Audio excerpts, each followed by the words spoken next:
Hey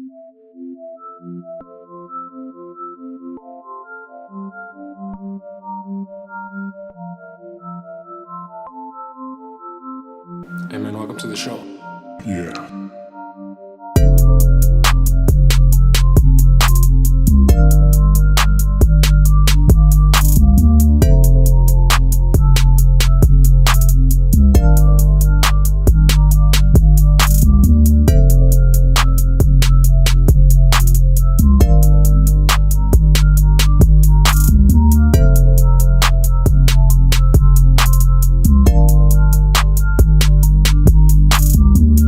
Right, man. Thank you, Cam.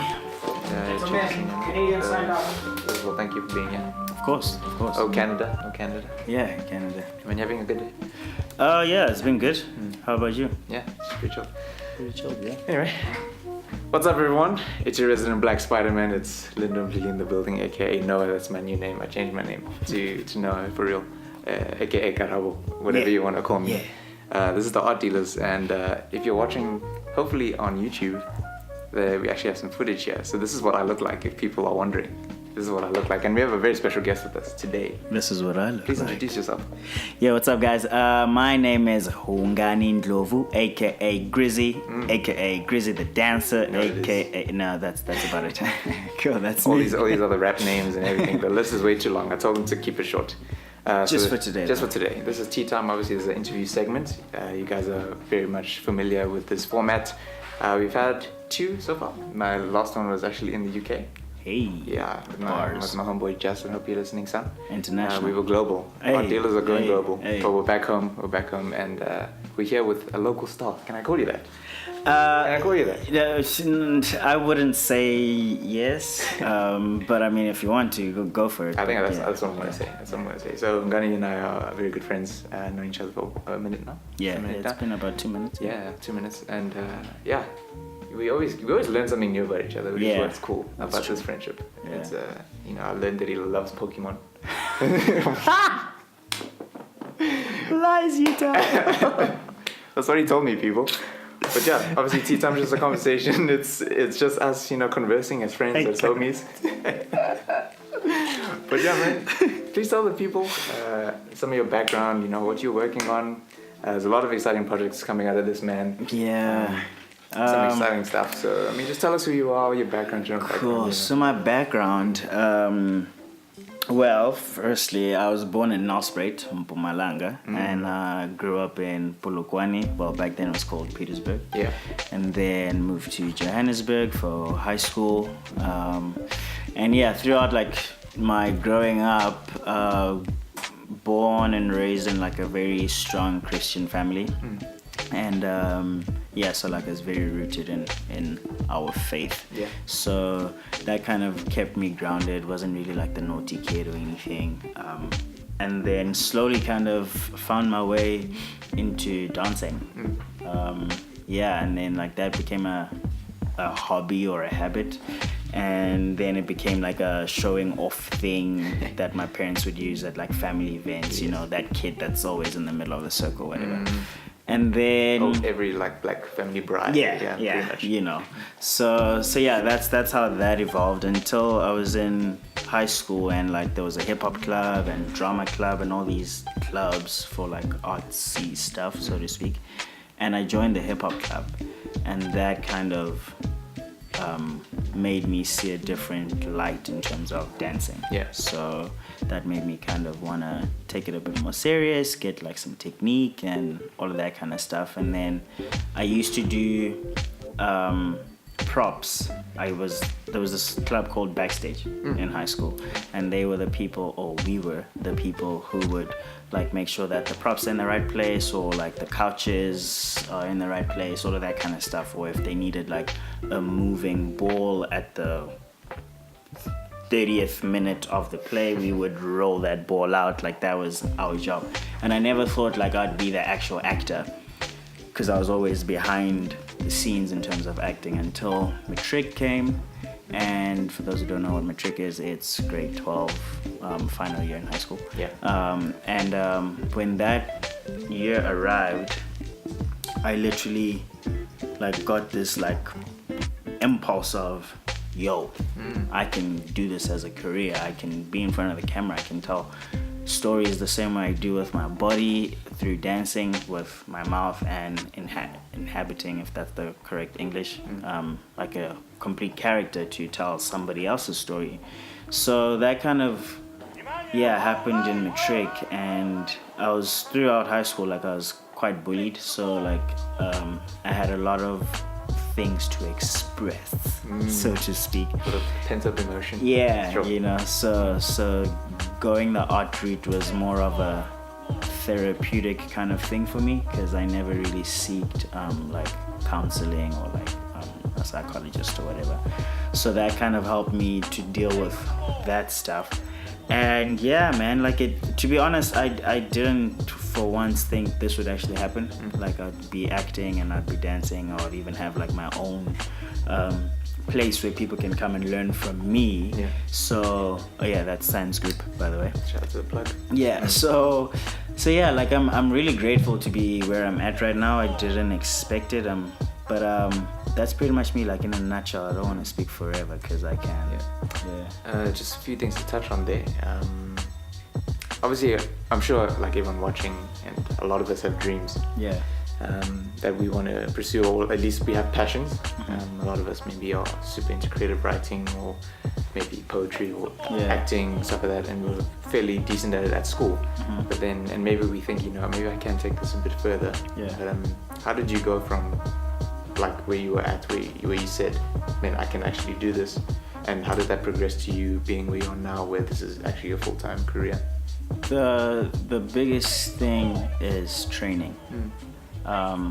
So when I decided that I wanted to do this, the first thing I started to do was look for places where I could learn and train, because there's a lot of people that can do stuff, and there's a lot of people that want to do stuff, but if you're doing it purely based on just talent, cool, great, like kudos to you. But if I am doing it from a talent base, including skill/technique, which I would have gotten from training, that's an upper hand, because now I know how to maximize my talent because of my skills or my technique. So I would say training, like for people that want to do creative writing or poetry or whatever it is, like find a place or a mentor, someone who can, or people who can help you improve and learn aside from what you would learn just from YouTube or yourself or Google or whatever. I think that's one thing that quite a few young people actually don't try and seek first. Yeah. They always assume that the talent will get them. I mean, that sounds a bit harsh, but they always think that the training is kind of after the fact, and not like oh, I can sing, so like I don't need to go for fam. Yeah. Like, I mean, like, it'll only make you better. Like you said, like a lot of people can sing, but how do you set yourself apart? Like there has to be that distinguishing factor. Yeah. But it's funny, like you said. I mean, it's really cool to, from your perspective, how that was like the first thing that you did, and I think that's one of the things that obviously set you apart from the general crowd who have these dreams and ambitions. Yeah. But I also think like it also came because like how my parents raised me. I knew that they would want to be like see something.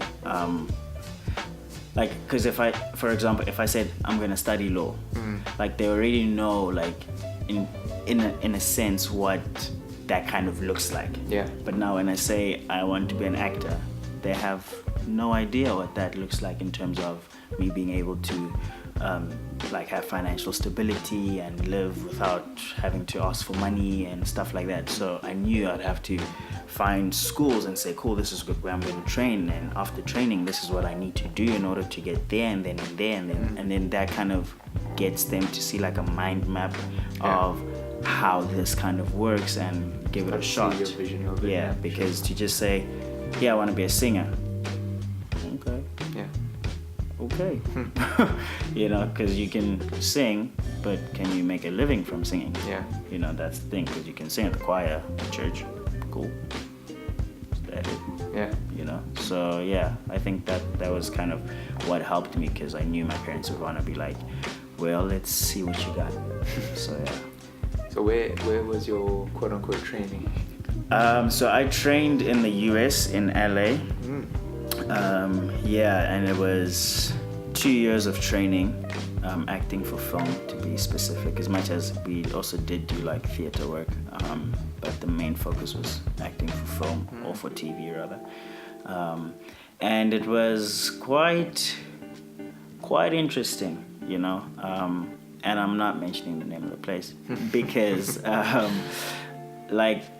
learned quite a bit, particularly because I didn't do drama in high school, but also I feel like I didn't learn enough because my parents were paying my tuition in rands, which would then be converted to dollars. So it wasn't just, for example, $10,000 per semester. It was $10,000 times 12.6 or times 13.5. Yeah. So when you then look at that and you're like, 140K for how many months? It's quite a commitment. Damn, Yeah. you know. So that's my thing about it. I'm just like, I feel like for the amount of money my parents spent, but nonetheless, I did learn a lot. I mean, I'm where I am today partly because of what I learned. So yeah, that's pretty much where I studied. Yeah. And any from your experience overseas, my cousin's actually studying overseas now in LA also. He got accepted to film school, film college there. Yeah. He was really good at like theater and drama and stuff like that. And I think now he's kind of, and he got like a scholarship and everything, so Nice. it's legit. I mean, okay, Yeah. see, scholarships Yeah. put me on. So he's I mean, shout out to Temba if you're listening. Yeah. Hey, so, like, where's the plug though? Where's the plug? You know? So like, just like someone like him, what advice can you offer someone like him, or even somebody who's studying here in SA, just from your experience, your training experience? Don't get caught up in being in school or being in the college or academy or whatever, because that time ends. So you wanna study, but making sure that you are learning what's what once you're done studying, so that you're not, cool, I graduated, now what? You know, so you wanna study, do great, learn all that you can learn, but also whilst you're studying, try and figure out what's happening outside of your training facility, so that you're able to already make moves before you even graduate. So by the time you graduate, you're like, cool, yeah, I got my first job already, let's go. You know, because a lot of times people do great in school, but then when it's time to actually be the business, because as an actor or singer, dancer, painter, like, you're the business. You know, on that contract, it's your name, it's not whatever corporation representing, so it's your name. So you want to learn the business whilst you're in school, so that when the business needs to start, you already know what to do. Kind of like build your capital whilst you're studying, so that you can run the company when you're done. Perfect. Yeah. And this is something that actually just came to my head now. Working in the South African film industry, man, there's one thing like I always struggle with, just with South African entertainment as a whole. Yeah. It's so hard for, at least from my perspective, I'm obviously not in the industry. I'm obviously trying to break out in some capacity, but that's what art dealers is all about. I mean, obviously. Yeah. But whenever I look at it, I'm always like, it's quite hard for a lot of people to keep it local, in the sense, keep it very South African, keep our cultures and our language and whatever. And we've very much been influenced by like the USA, UK, their humor, their lingo, the way, Nah, me. you know, all that kind of stuff, like the way certain things are shot, all that kind of stuff. Yeah. Do you think, working in the industry, from your perspective, and is it fair for me to make this observation? And Yeah, like, it's very is it fair. fair for me? And also, just how do you find that balance, or how do you think the industry is going to find that balance where we're trying to keep it local, versus, because I mean, there'll always be, yes, I mean, American movies have like 50 times the budget most South African movies have. I mean, you can, Which is a choice.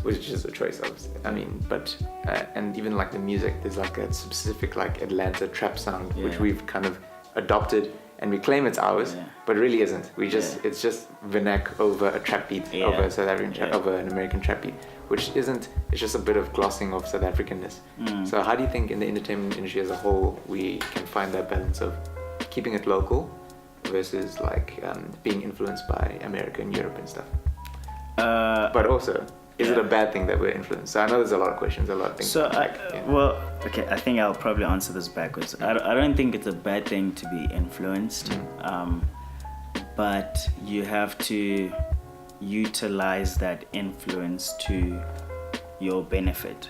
So, for example, if now I'm on a trap beat from a producer from the US, or even if it's a producer from SA, but the beat sounds very US-like, and I'm on it and I'm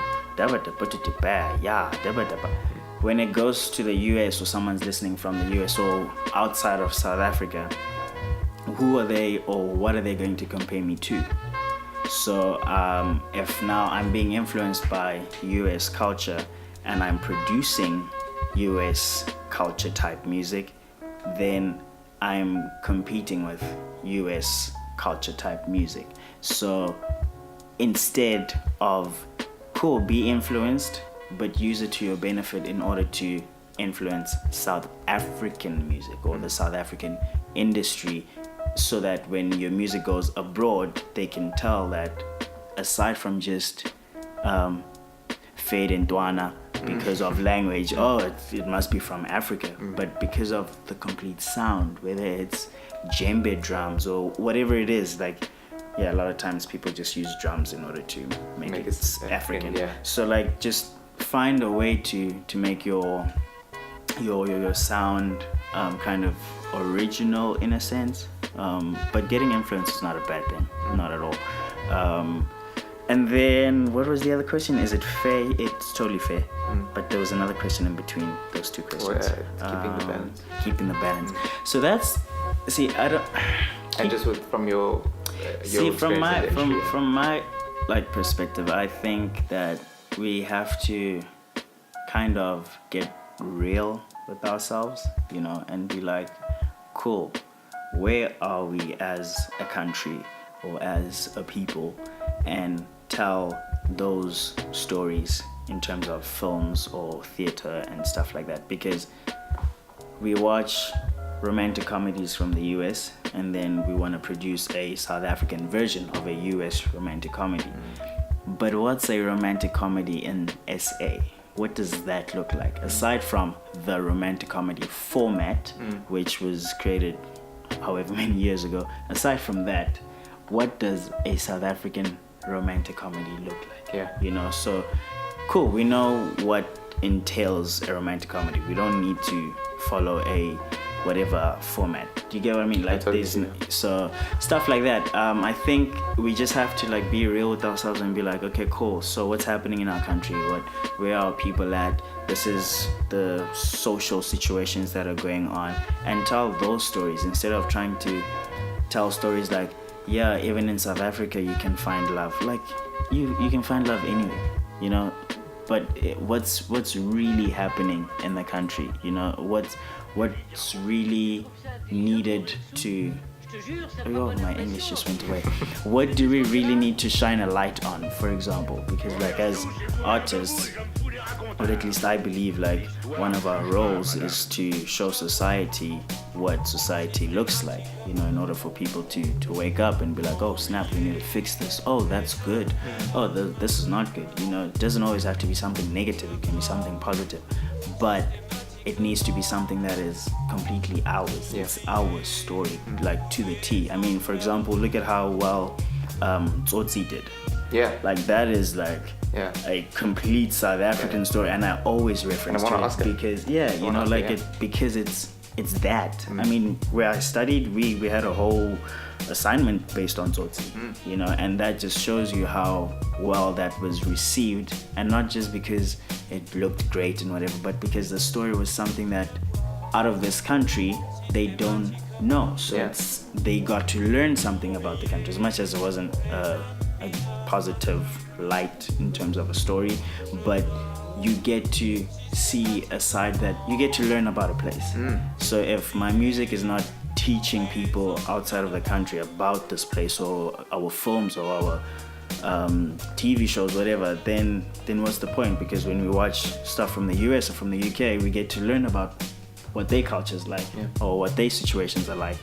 But then we can't just take that and then bring it here and then try and put it together and just add a little paprika and think it's gonna make it South African. Yeah, I think we, in a sense, and I think this is like the issue with people like consumers like us, like myself, and or like just in general, we in a sense just over dramatize or glorify those things, and then we kind of say like, oh man, that must be better than SA, and then we try and attach our narrative to all that kind of stuff, which then, I mean, as a consumer, that's what it's meant to do. It's meant to kind of grip you in. Like, the music is meant to make you dance, the music is meant to make you listen, like the stories are meant to keep you compelled and all that kind of stuff. So they're doing their job as producers, directors, actors and whatever, but then just as consumers in our own country, I do think that and I think it's such a Gauteng kind of northern suburbs type of problem, and maybe even like some of the more hipster cities of SA, where we are more we're more consumed by, not consumed, I don't know, we have more accessibility, that's what I'm looking for, more accessibility to more international stuff, that we do tend to kind of think it's a bit better. So that's why, like, I always think, and like, I think my analogy that I bring it back to is like supporting local clothing and like local food and stuff. Like, we will always buy from an H&M or Cotton On in Australia and Swedish brand or whatever, but then we won't buy from like an Only and Sons, which is a South African brand, or we won't buy from like, I think Sgt. Pepper's is South African, I think it is a South African brand or whatever, but like stuff like that, and it doesn't bother me because like I'm a huge victim to that. Like I usually don't buy from South African stuff, but in my head I always think that, oh no, it's from Sweden, it must be better. It's from Australia, it must be better, but that's not necessarily the case. I completely hear you, and I think that was, well, okay, this is probably, all right, this is definitely my opinion. I think that stems from having been like exposed to a certain number of South African stuff and not being satisfied.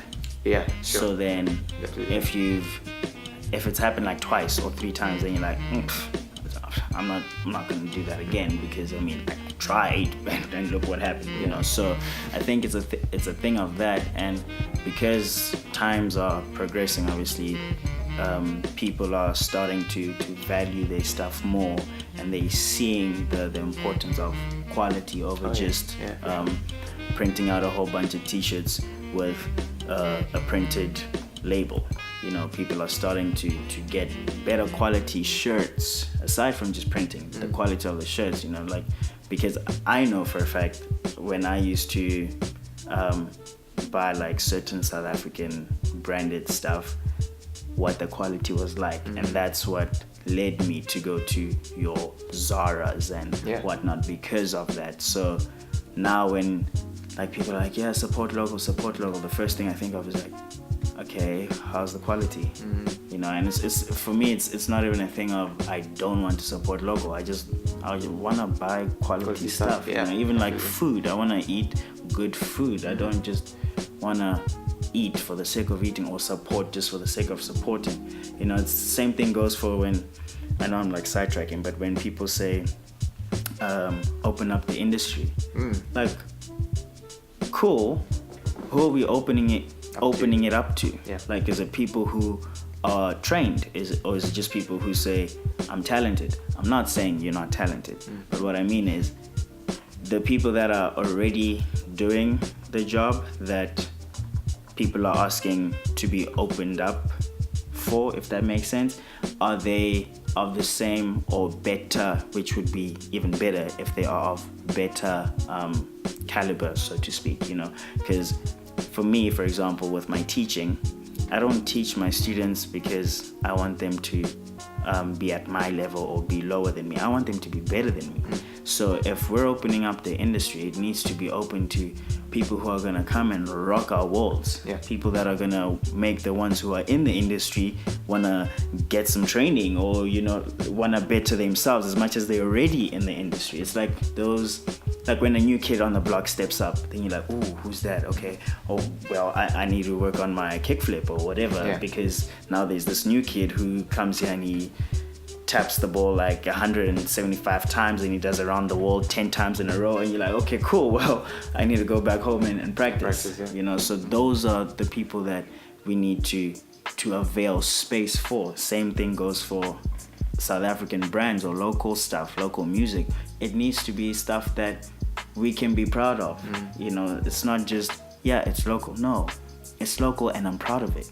That's why I support it, because when I wear it, I feel good. It's not just I'm wearing it because it's South African. I'm wearing it because firstly, I feel good in it and it's South African. That's like the cherry on top. You know what I mean? So but I completely hear your point.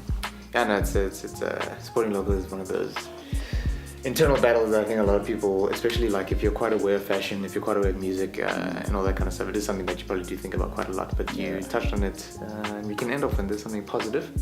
Something positive. You recently started something called the Sands Group. The Sands Group. Please explain to the people what this is. An amazing initiative, amazing company. Please. Sands Group. So started Sands Group August of 2015. It's been growing gradually, taking it one step at a time. So basically, Sands Group is a training studio for acting and dancing. We also house photography services, mostly like for headshots, also like branding stuff. And we're also an agency, so we represent actors as well. And actually one of our actors booked her first commercial like 2 weeks back, which was great. So that's pretty much what Sands Group is, and I'm one of the people that teach there. I don't necessarily call myself a teacher. I'm like a friend that's just passing down knowledge, Yoda. You know. Yoda. So that's basically what Sands Group is in a nutshell. Like, it's just a place where you can come get some training. It's nothing full-time, it's all part-time stuff, because a lot of people that want to be in the industry have taken up like 9-to-5s because of like life situations, having to support the family, kids, stuff like that. So we base our stuff on part-time so that they are able to attend the classes and be able to get that knowledge aside from having to like take leave at work or be unemployed for it. So that's pretty much what we do. Cool. That's really cool. Yeah, man. And finally, what's your vision for Sands Group? How do you see your career progressing? Obviously, you are on TV, Mr. Romeo on Scandal. Incredibly talented dancer. Thank you. Yeah, how do you? Like I said, I think Sands Group is such an awesome thing that I would be more than happy to support, and just the things that you've done so far. And I mean, we had a film festival here at the church, where actually some of the actors in Brett Jones's movie were from Sands Group. This is correct. 2 of them. Two of them, and they were absolutely incredible. Thank you. And you can see the fruit from it, and I just wanted to commend you on that. And I was you and your team. very proud of them. You and your team, honestly, well done. Because those guys were honestly amazing. And obviously, Brett is already an amazing filmmaker, but when you have really good talent, it makes it so much easier. So honestly, well done to you guys. Like I said, I want to commend you guys. That was awesome. And just what's the vision for Sands Group? What's your vision? I don't say for your career.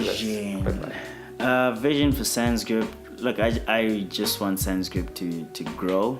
I want to, at some point, hopefully in like the next 5 years, establish our own property and have like our own place and not have to change studios like every year or every second year. And also I really wanted to be known as like a place to hone your craft, because that's our slogan, hone your craft. But not just because it's our slogan, but because that's what our industry needs. It needs people who want to hone their craft, people who are not just I can act. I just need lines, or I just need the opportunity. Amazing. Like you can totally do that to amp yourself up. You know, give yourself that confidence. That's totally grand. But we want people who are determined to I want to get better every single day. You know, I want to practice every single day so that when an opportunity comes, I'm ready for it. You know, so that's basically it. I just wanted to grow, to have our own place and let it sit in South Africa like as a place to hone your craft.